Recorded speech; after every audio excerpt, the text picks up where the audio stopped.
Oke, tonton panelis boleh kita persilakan untuk duduk kembali. MC, kenapa gue yang jadi MC? Wow. Oke.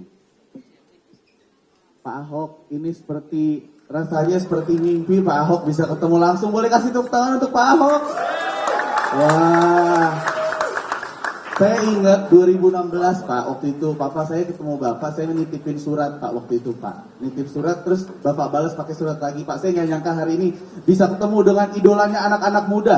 Politisi yang berani mendobrak hal-hal yang nggak benar dan berani untuk ngomong apa yang menjadi kebenaran. Boleh kita kasih tepuk tangan sekali lagi buat Pak Ahok.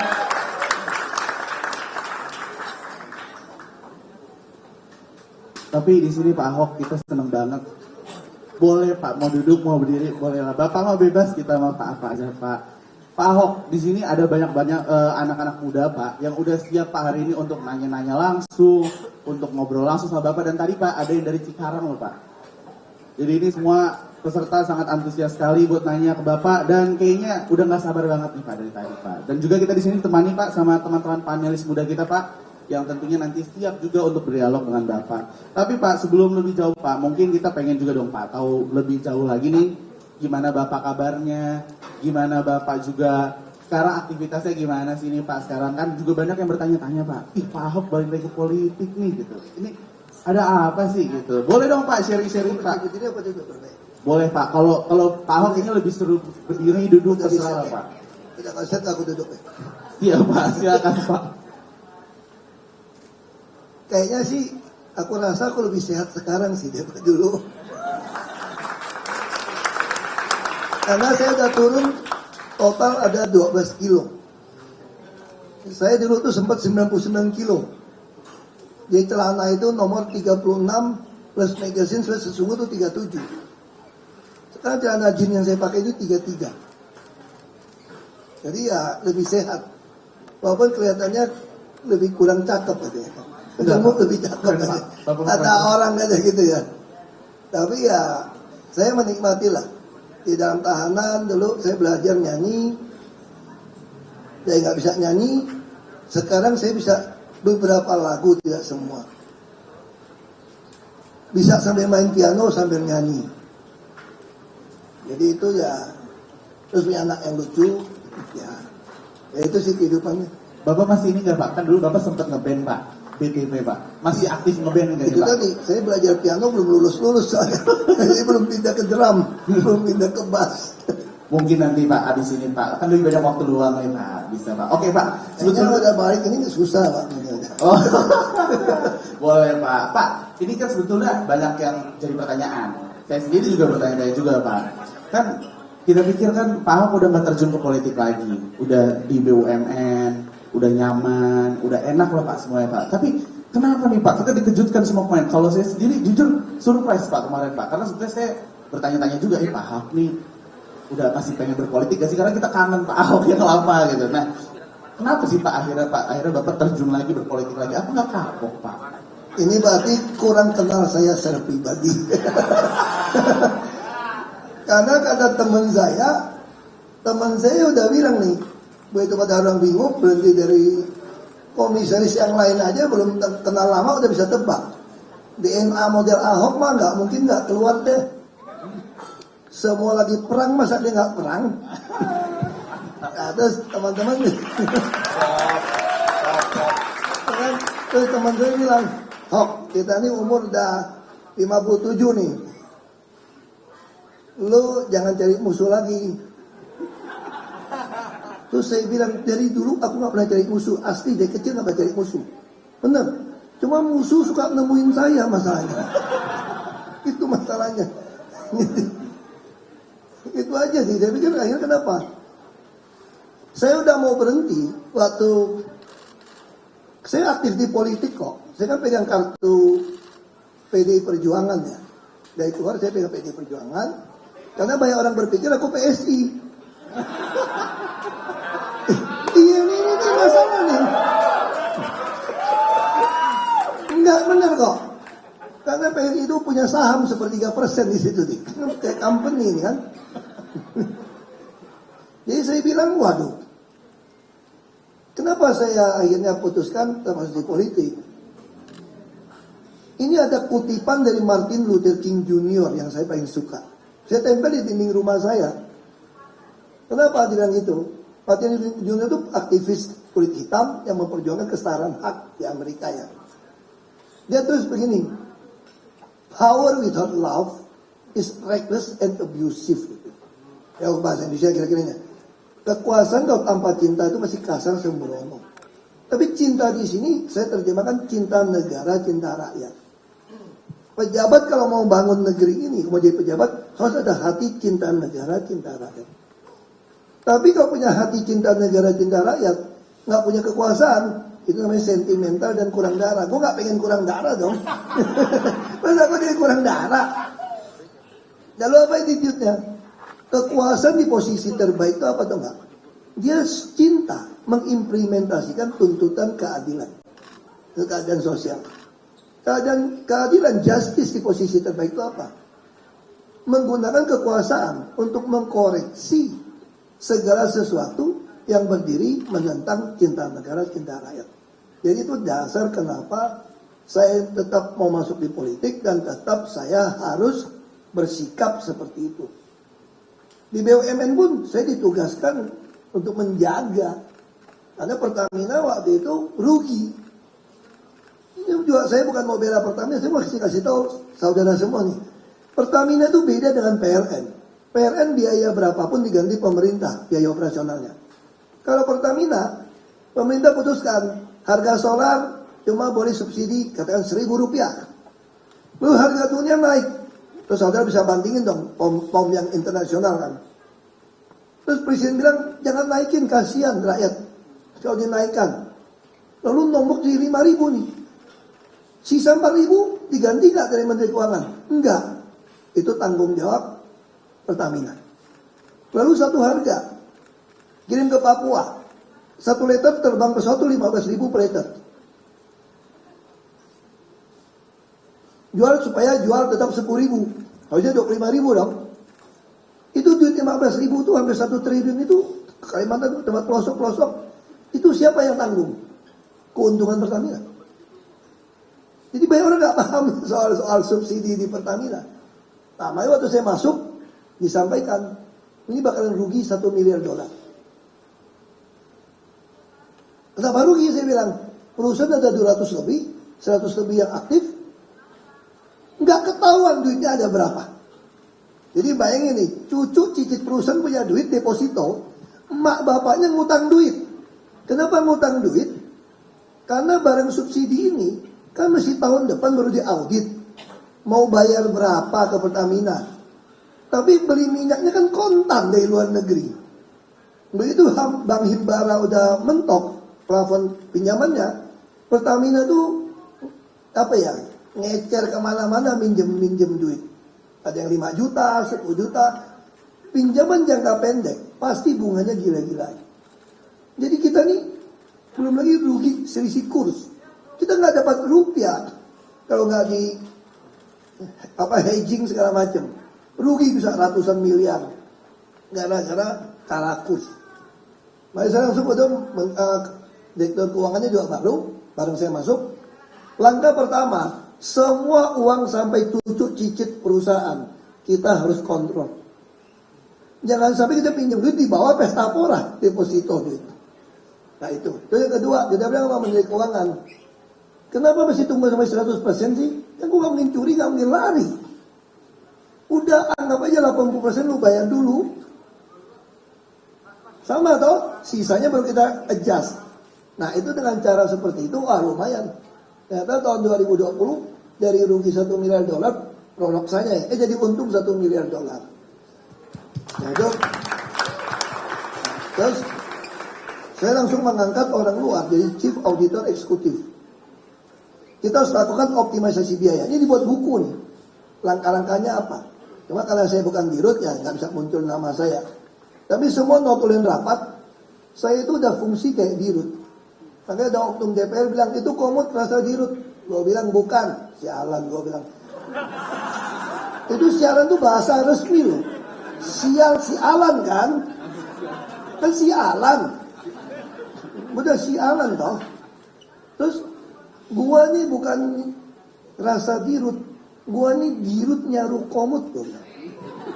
Karena tiap hari kan gaji lebih kecil. Mulai lakukan. Kena COVID ya, mundur. Kayaknya cuma bisa dapat nggak tahu 600 atau berapa juta aja. Tapi 4 tahun terakhir ini Pertamina punya optimalisasi biaya. Dari potong biaya, dari menambah pemasukan, dari menghindari biaya. Itu 4,52 miliar dolar. Orang bilang Pertamina rugi. Pasti untung lah jual minyak mahal. Kalau nggak ada subsidi, kita bisa untung tambah 2 miliar dolar lagi. Kalau nggak ada satu harga, nggak ada subsidi, nggak ada ngutang bank, bisa lebih gede lagi. Nah itulah kadang-kadang orang kan suka. Biasa lah, ini hanya saya disclaimer ya. Jangan potong-potong pembicaraan gue ya. Karena orang tuh paling demen Ahok ngomong. Karena kata Ahok tuh ngomong dulu baru mikir, tau gak? Tapi sebetulnya tuh gue sambil mikir sambil ngomong sebetulnya. Gak gue ngomong apa adanya. Itu yang suka diplesetin orang. Itu sih. Kalau udah lanjut lah. Tahun 2022, Pertamina dalam sejarah untung paling besar. Sekalipun harga minyak dulu paling tinggi. Tahun lalu, ini belum diaudit ya. Tahun 2022 kita untung 3,8 miliar dolar kalau nggak salah. Tahun lalu kita untung 4,3 miliar dolar, tapi belum diaudit. Tapi ini terus naik untungnya nih.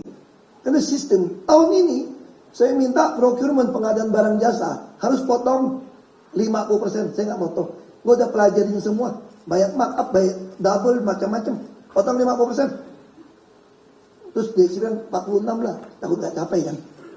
Udah, aku mah orangnya cincai lah. Kita dagang mah yang penting kan cincai, asal cuan, sama cengli ya nggak? Fair gitu. Nah, terakhir baru kita ciak makan. Itu 4C. Ya ini sebetulnya tuh urus negara ya. Kalau kita kepalanya lurus, bawahnya nggak berani nggak lurus. Nah itu sih. Ya, cuma itu juga membuat saya tuh nggak mau berhenti sebetulnya. Sayang ada bonusnya. Baru saya ngerti. Setelah rugi, untung baru saya ngerti. Oh ternyata Pertamina juga seperti swasta juga. Cuma lebih pelit daripada swasta. Karena di negara kan. Kalau swasta biasa kalau ada untung. Bisa bagi 10% untuk bonus. Karena kenapa 10%? Karena untungnya kan gak banyak. Kenapa untung gak banyak? Di negara Indonesia ini. Yang masuk 500 Fortune Global dunia. Masuk 500 ukuran dunia. Cuma Pertamina, pengumuman gede-gede itu nggak masuk. Kita dari 200 lebih turun-turun sekarang nomor 141. Jadi pasti keuntungannya banyak dong. Nah boleh 1 sampai 1,3% bagi. Itu pun begitu untung banyak 2022. Padahal gue juga ada di situ. Beda 30% lumayan kan. Kita bilang kalau untung gede turun nggak boleh 1,3. Aturan boleh dong. Kan nggak melanggar aturan, nggak korupsi. Kan disebutkan dalam peraturan Permen BUMN boleh bagi tantiem 1 sampai 1,3%. Ya pakai yang 1,3 betul nggak? Kan nggak salah dong. Ada 1,2 setengah lah.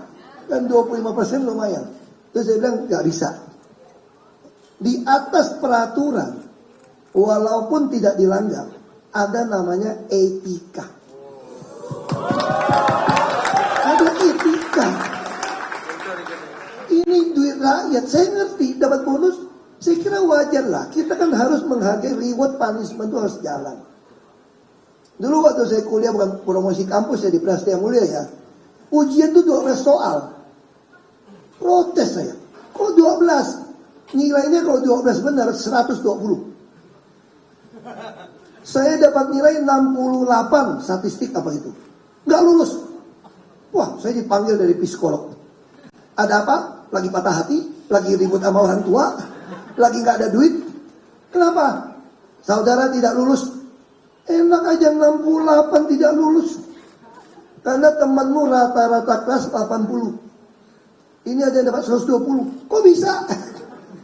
Dia bilang begini, ini sekolah bisnis. Dalam bisnis itu, mungkin 68 memang lulus. Tapi di tempat yang sama, waktu yang sama, yang lain itu 120, berarti kamu kalah. Rata-rata kelasnya 80, kamu di bawah. Bisnis juga sama kan? Kita mungkin pinter. Kalau yang lebih pinter ya kita kalah dong. Nah, sehingga bagi saya ada bonus dapat 120. Karena dia hitung, orang pinter biasa itu cuma bisa selesai 10 soal dengan benar. Kalau kamu luar biasa, pantas dikasih poin lebih. Bisnis juga sama. Kalau saya jadi konglomerat, Anda kerja jujur sama saya, bagi 10% juga gue mau. Lu kasih gue untung 1.000 triliun, bagi 100 triliun, bagi-bagi lah. Daripada lu cuma minta 1 triliun, tapi kasih saya untung cuma 2 triliun. Nggak mau lah 50%. Jadi itu wajar. Tapi saya juga kaget, ya rezeki nomprok. Tapi itu juga membuat saya itu jadi takut ninggalin Pertamina. Itu kira-kira gitu. Karena dia nambah untung nih. Kalau untung lagi gimana? Begitu semua tentuin, saya teman sama Pak Ganjar kan. Pak Mahfud juga. Wah, saya udah takut diajak kampanye. Gue coba, ya pura-pura ngomong ke ibu lah. Bu, ya kita mesti tanya sama ketua umum partai dong. Apakah saya ditugaskan untuk ikut tim kampanye? Oh tidak. Pak Ahok ditugaskan di Pertamina saja. Waduh, pucuk dicinta ulang tiba. Itu peribahasa. Jadi begitu orang pada datang, tapi dipanggil juga Pak Arsad jadi ketua tim. Saya dipanggil, mau ketemu katanya. Ya udah saya ke rumahnya lah, saya bilang. Begitu masuk, ada perintah apa nih Pak Ketua? Oh nggak ada, Ibu Mega udah pesan Pak Ahok tidak dilibatkan. Senengnya. Jadi kalau semua orang ngajak saya, lu keterlaluan lu, nggak mau bantu kampanye lu, nggak mau bantu lu. Ibu bilang disuruh jaga Pertamina. Karena aku udah bayangin tahun ini bisa cuan lebih gede nih. Jangan hilang bonus bos. Itu sih kira-kira. Jadi akhirnya kenapa keluar DNA-nya? Ini sesuai apa ya? Saya tunggu untuk di RUPS-kan dulu. Saya akan keluar nih. Karena saya sudah potong anggaran tadi procurement pembelian barang 50-46%. Yes. Kalau itu nggak dibuat RUPS, Yes. bisa ngerubah tuh RKAP segala macam. Dimundurin. Itu RUPS-nya 31. Ya udah 31 mundur, ya gua ngajuin mundur. Oke. Kasih tepuk tangan buat Pak Ahok. Luar biasa. Kalau dengar Pak Ahok tuh ya, Pak Ahok ini bener-bener orangnya karakternya tuh teguh gitu, kayaknya berprinsip gitu, kayaknya nggak takut. Bapak tuh sebenarnya Pak, ini sebelum kita masuk ke sesi panelis ya Pak, saya sebenarnya mau tanya satu sih Pak.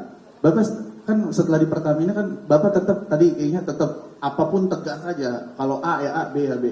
Tapi sebenarnya Pak, ini waktu setelah mundur nih Pak, agak ini nggak sih Pak, ada ya mundur nih, nyesel nggak sih Pak mundur Pak?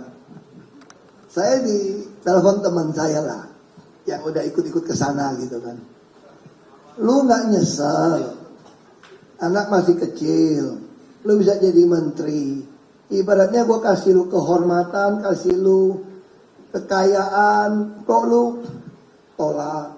Lu nggak takut masa depan lu. Saya cuma jawab gini lah, udah 57 tahun gue oke-oke aja sampai hari ini. Masa sisa umur gue takut? Ya kan gitu.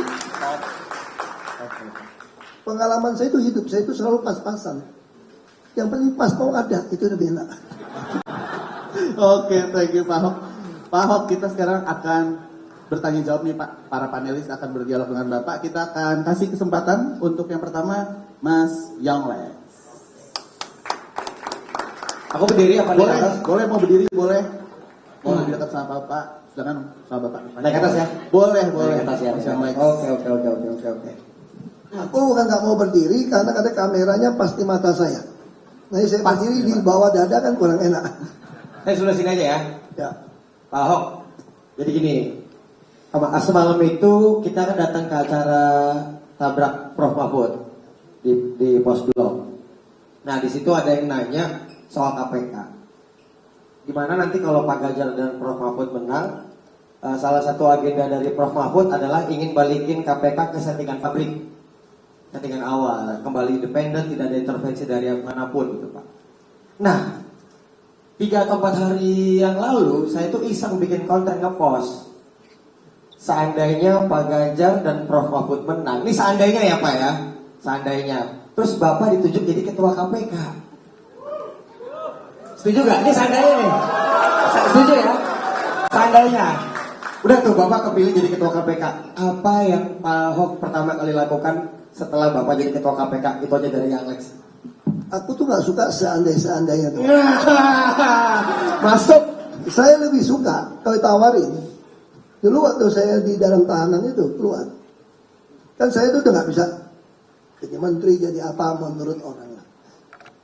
Kan penguasa suka-suka saya, kalau dia mau kasih mah boleh-boleh aja. Terus saya tanya Pak Jokowi. Pak Jokowi pengen saya bantu apa? Dia bilang, Pak Ahok mau bantu apa?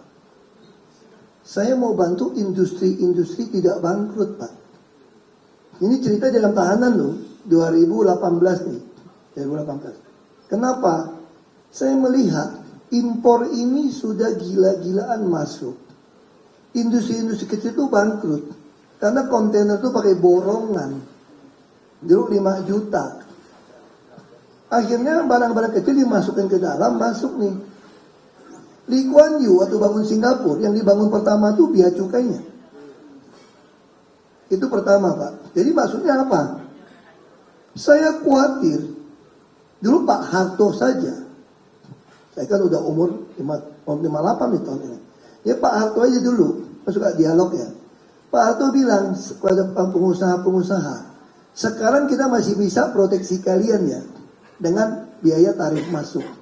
Tapi nanti tahun 2020-an, ini Pak Harto ngomong loh, 2020-an, itu udah nggak bisa.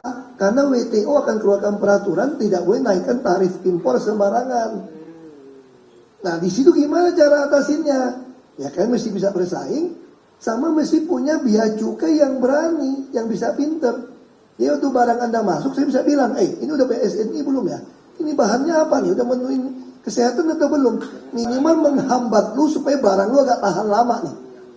Bayangin kalau sekarang, barang masuk dari luar negeri, nggak pakai gudang, langsung bongkar, langsung kirim.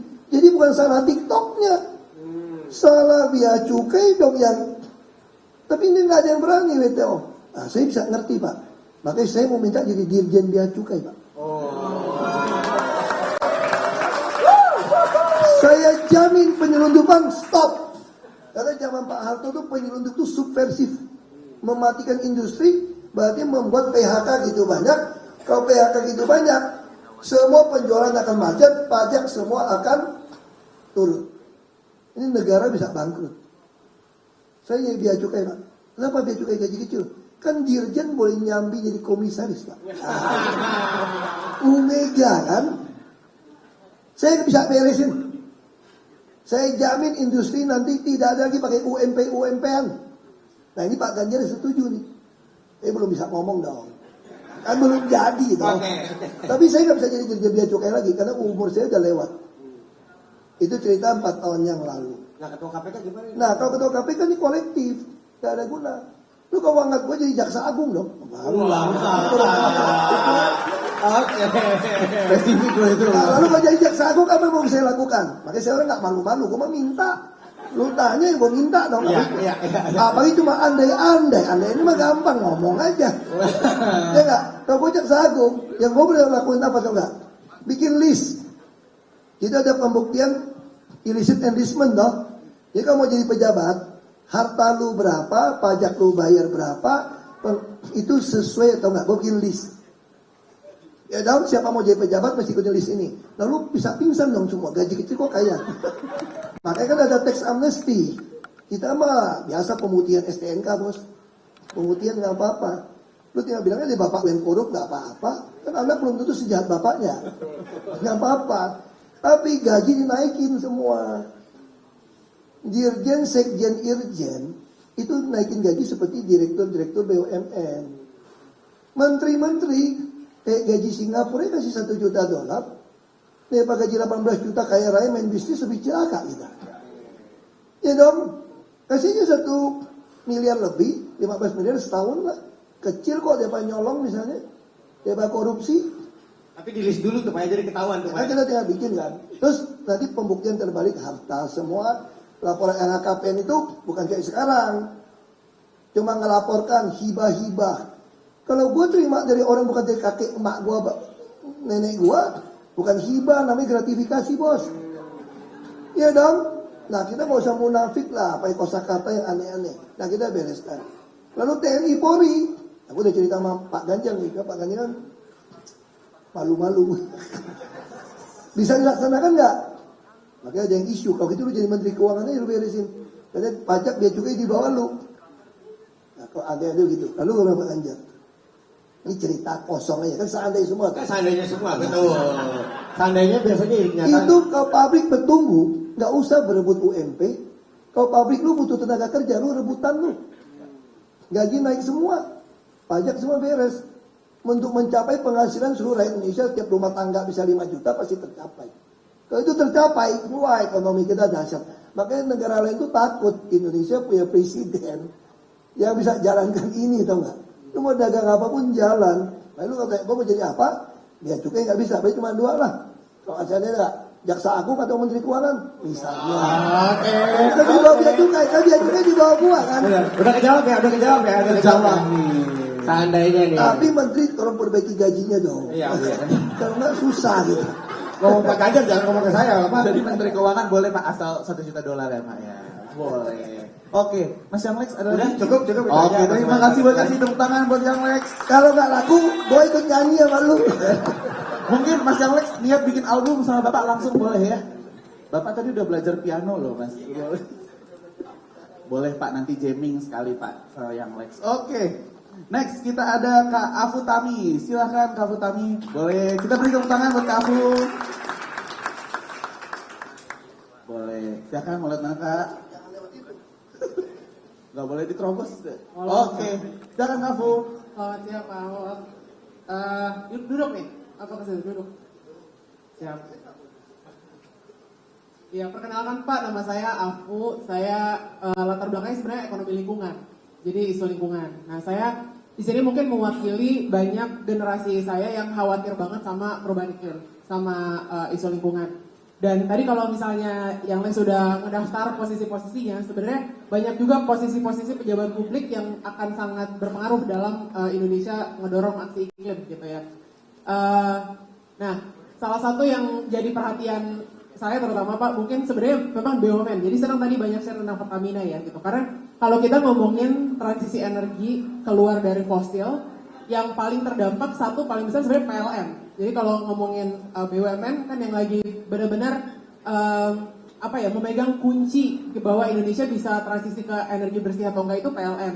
Udah capek Pak kita sama polusi udara, kita khawatir sama banjir yang makin sering terjadi gitu. Jadi banyak banget yang sudah sangat ingin melihat Indonesia tuh bisa pakai energi bersih, apalagi melimpah gitu. Ini negara angin ada, surya ada, segala macam ada. Kenapa kita masih tetap pakai batu bara gitu? Dan yang saya paham juga memang susah untuk PLN transisi, salah satunya karena memang takut dianggap merugikan negara gitu. Ketika kita udah punya banyak kontrak batu bara, mau transisi itu kan harus banyak musuhnya Pak gitu, banyak musuh yang harus diterabas. Salah satu hal yang paling saya kagumi dari Pak Ahok memang adalah keberanian dan terabas-terabasnya ini Pak. Jadi kalau saya malah pengen lihatnya apa di Dirut PLN gitu, apa Menteri BUMN atau Menteri Keuangan juga mungkin termasuk karena ngaruh juga tuh budget seputar transisi energi ini Pak gitu. Itu satu. Tapi yang kedua juga kalau isu lingkungan mungkin Menteri Dalam Negeri Pak yang keduanya gitu. Karena kalau kita ngomongin aksi iklim dalam konteks adaptasi, jadi supaya kita misalnya gimana kita bangun jalanan dan jembatan yang tahan banjir, atau gimana kita mengelola petani-petani kita yang sekarang struggling karena gagal panen, karena kekeringan dan sebagainya, itu kan banyak banget aksinya itu terjadi di level lokal gitu. Jadi nih Pak, nggak tahu saya role-nya jadi bingung, tadinya mau nanyanya ke PLN tapi mungkin bisa apa aja gitu. Tapi gimana Pak Ahok melihat isu lingkungan sendiri nih Pak, yang banyak banget harus banyak keberanian untuk melawan existing mungkin bisnis-bisnis atau cara-cara lama, terutama batu bara, tambang, dan sawit mungkin gitu. Terutama ketika kalau kita ngomongin perdagangan, tadi Pak Ahok juga nyentuh sedikit perdagangan, kan Eropa udah nutup pintu nih Pak dengan Carbon Border Adjustment Mechanism misalnya. Kalau misalnya kita nggak kompetitif, kita nggak bersaing dalam karbon transisi kita juga bakal terdampak. Makasih Pak Ahok, silakan Pak Ahok. Jadi aku mau sampaikan pada teman-teman ya, kita suka dengar istilah kalau kita bergaul gitu ya, gue dimanfaatin nih, kira-kira gitu kan. Kenapa Anda bisa dimanfaatin? Karena Anda melakukan segala sesuatu, berteman atau dengan dia, membantu dia. Anda ngarap sesuatu. Ketika harapan Anda nggak sesuai, langsung Anda akan marah, merasa dimanfaati. Makanya saya mau tegaskan di sini, kita bercanda kayak begini. Saya tidak pernah bekerja untuk siapapun ngarapin jabatan, nggak pernah saya. Saya nggak pernah. Makanya saya jadi orang tuh bisa sehat-sehat aja. Kenapa? Saya nggak pernah ngarapin. Saya bantu orang, bantu aja. Gue juga lupa pernah bantu lu. Kalau saya ngarapin, begitu nggak sesuai, pasti saya merasa dimanfaatkan. Nah ini sama seperti ini. Bicara lingkungan hidup, kenapa saya juga tunggu RUPS? Saya telah menetapkan transisi energi itu harus ke arah hidrogen. Setelah saya bicara dengan Jepang, kan hidrogen itu cuma H2O air dengan katalis teknologi dipisahin. Ini O-nya nih. Jadi H2 nih. Air sumur, saya ketemu Petronas, udah oke. Termasuk carbon capture. Saya ini anak biologi. Indonesia ini punya puluhan ratusan reservoir. Dan ada sudah ditemukan 2 yang paling besar. Jadi untuk nyimpan itu karbon di dalam perut bumi, di bawah laut ini. 80% itu adanya di Indonesia dan Malaysia loh. Makanya saya bawa direksi semua kerjasama sama Petronas. Orang Petronas senang banget sama saya. Senang banget ya. Karena selama ini orang nggak mau. Karena kita mungkin kayak musuhan. Saya bilang sama Petronas, ini ada pepatah kuno ya. Tetangga dekat lebih baik daripada saudara yang jauh ya. Kita ini serumpun. Kita mau kerjasama kok. Tapi mungkin orang Pertamina merasa, masa lu lebih kaya dari gua sih? Nah kenapa Petronas bisa begitu kaya, Pertamina jadi mundur? Karena undang-undang migas. Petronas itu langsung di bawah presiden. Jadi SKK migas itu adalah Petronas di bawah dirutnya Petronas SKK migas. Kalau dirut Pertamina dikontrol oleh SKK migas. Ini 2 hal yang berbeda nih. Dia juga subsidi, dia kecil. Karena saya bilang hidrogen, ini loncatan. Karena bicara nikel segala macam ada sampahnya. Lalu apa yang hebat dari semua angin, ombak, macam-macam nih matahari? Tetap butuh backup kan listrik dibarukan kan. Indonesia top. Backup energi terbarukan terbaik itu apa coba? Panas bumi bos. Geothermal. Dan geothermal sekarang teknologi. Kita udah kerjasama lagi dari China. Kansen atau apa. Pokoknya saya itu ngarahkan bisnis. Orang ledek ini kok kayak dirut? Iya. Saya ini chairman. Saya merasa punya perusahaan. Kamu harus ikutin. Makanya saya kunci di RUPS. Kalau semua geothermal jalan, PLN nggak bisa beli listriknya. Saya usul, termasuk yang dapat di Rokan, ada 400 megawatt. Pertamina mau pakai sendiri, beli sendiri. Saya nggak bisa. PLN itu rugi 2 triliun. Saya kontak Pak Zulkifli dirut PLN. Yuk mesti ambil alih. Diambil alih. Mereka ngancam saya nggak peduli. Saya usul sama Presiden, daripada subsidi LPG 110 triliun, kenapa nggak saya lakukan dulu? Bapak Ibu, saudara pasti nggak tahu. Siapa yang bikin masuk rumah sakit kelas 3 nggak bayar? Saya. Kenapa? Kalau pakai kartu, orang tuker, yang miskin nggak dapat. Begitu saya umumkan, saya mulai di Belitung Timur Bupati kan. Yang kelas 3 nggak usah bayar, siapa saja. Orang menengah nggak mau kelas 3 lah, 12 ranjang besok mati sebelahnya. Tapi Jakarta saya bikin rumah sakit 6 ranjang sampai 4. Saya usul, kenapa subsidi listrik nggak dinaikkan dari 450 watt jadi 1300 watt? Karena untuk ketel masak air pasti 800-900 watt. Saya dari kecil tuh pakai ketel listrik. Karena PLTD punya Belanda, PT Timah, itu jalan terus. Nah coba kalau 1300 subsidi, orang kaya nggak tahan lah satu AC jatuh listrik terus. Ini akan menghemat PLN. Saya bilang, gabungin aja sama Pertamina. Tahu menyediakan energi juga. Disatukan aja. Waktu itu gimana nih hutang itu banyak, udah direvaluasi aset. Ya putuskan aja bersama sama BPK yang nggak boleh dirubah kan kitab suci. Kalau cuma aturan, kenapa sih aturan membuat kita jadi nggak bergerak? Apa yang susah sih? Kalau kayak gitu lu suruh gue jadi menteri BUMN lagi kan? Iya. Nah makanya itu masalah kan. Makanya saya bilang, saya bisa aja jadi apa aja karena saya Sun Gokong 72 berubah. Ini monyet Sun Gokong itu sih. Luar biasa. Mantap ya, Habis Kak. ya waktunya ya. Habis waktunya. Nanti boleh ditanya lagi Kak kalau Siap. misalnya ada pertanyaan. Thank you Kak Siap, Abul. makasih banyak. Makasih. Pak Ahok ini luar biasa memang. Oke, next Pak, kita masih ada Kak Anggi Pasaribu yang akan bertanya berikutnya. Silakan Kak Anggi.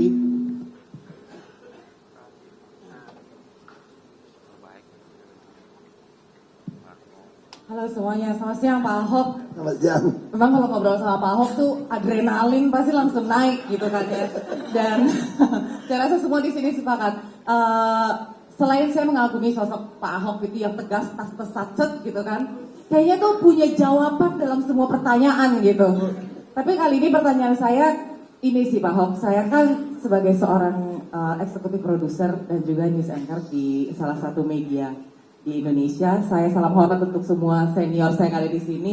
Saya mengawali karir tuh menjadi reporter Pak Ahok. Dan kadang-kadang kita kalau menjadi wartawan itu kan orang kabur pada saat lagi bahaya, kita tuh justru cari ribut malah mendekat gitu kan.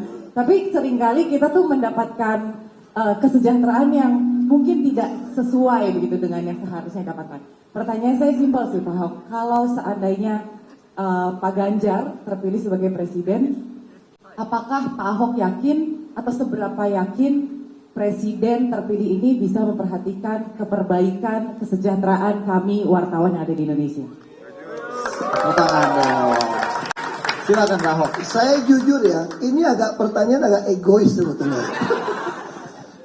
Saya tidak tahu persis karena saya belum pernah ngomong Pak Ganjar tentang kesejahteraan orang media. Tapi satu hal yang saya tahu persis, Pak Ganjar itu